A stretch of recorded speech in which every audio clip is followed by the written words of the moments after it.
क्या होता अगर भारत का पहला प्रधानमंत्री नेहरू नहीं जिन्ना होते? क्या भारत का नक्शा आज भी वैसा ही रहता? धर्मनिरपेक्षता जिंदा रहती या देश और बढ़ता? आज की स्टोरी में जानते हैं उस ऑल्टरनेट इंडिया की कहानी जो इतिहास के पन्नों में कभी नहीं लिखी गई। आज हम इतिहास के सबसे विवादास्पद मोड़ पर जा रहे हैं। अगर मोहम्मद अली जिन्ना भारत के पहले प्रधानमंत्री बनते, ये कल्पना जितनी चौंकाने वाली है उतनी ही ज्यादा भारत के भविष्य को हिला देने वाली भी। 1947 से पहले कांग्रेस और मुस्लिम लीग के बीच चल रही खींचातानी में एक ऐसा मोड़ आता है जहां महात्मा गांधी देश की एकता को बचाने के लिए एक क्रांतिकारी प्रस्ताव रखते हैं। जिन्ना को प्रधानमंत्री बना दो, लेकिन भारत को मत तोड़ो। अब सोचिए, अगर ये प्रस्ताव मान लिया जाता, पाकिस्तान का निर्माण नहीं होता, भारत एक संपूर्ण अविभाजित राष्ट्र बना रह जाता, जिसमें आज का पाकिस्तान, बांग्लादेश और अफगान बॉर्डर भी शामिल होता। जिन्ना एक प्रो वेस्टर्न, सेक्युलर लेकिन मुस्लिम प्रेशर झेलने वाले प्रधानमंत्री होते।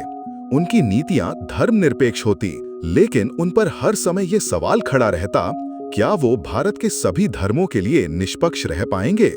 हिंदू महासभा और आरएसएस जैसे संगठन तेजी से उभरते, क्योंकि बहुसंख्यक हिंदू समाज इस फैसले से नाराज होता। देश के भीतर तनाव का स्तर बहुत ऊंचा होता। भारत का लोकतंत्र खतरे में पड़ सकता था। अब जरा विदेशी मामलों पर नजर डालते हैं। जिन्ना की अंग्रेजों से गहरी समझदारी होती, इसलिए भारत का विदेश नीति झुकाव अमेरिका और ब्रिटेन की ओर होता।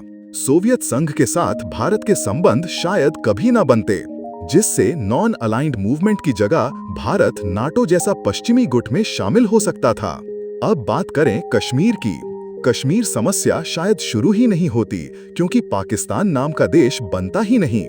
लेकिन एक और पक्ष ये भी है, कश्मीर में मुस्लिम बहुल होने के कारण वहां की जनता पर भारत सरकार का अविश्वास बना रहता। फिल्म इंडस्ट्री, संस्कृति और शिक्षा प्रणाली में भी बदलाव आता। उर्दू भारत की पहली भाषा बन सकती थी, या हिंदी उर्दू मिश्रित एक नई राष्ट्रभाषा उभरती। अब आते हैं आर्थिक नीतियों पर। जिन्ना एक पूंजीवादी सोच रखने वाले नेता थे। भारत 1950 के दशक में ही मुक्त बाजार की ओर बढ़ता। LIC, SBI जैसी संस्थाएं शायद निजी हाथों में होती, पर क्या जिन्ना इस सब के बीच देश को एकजुट रख पाते? शायद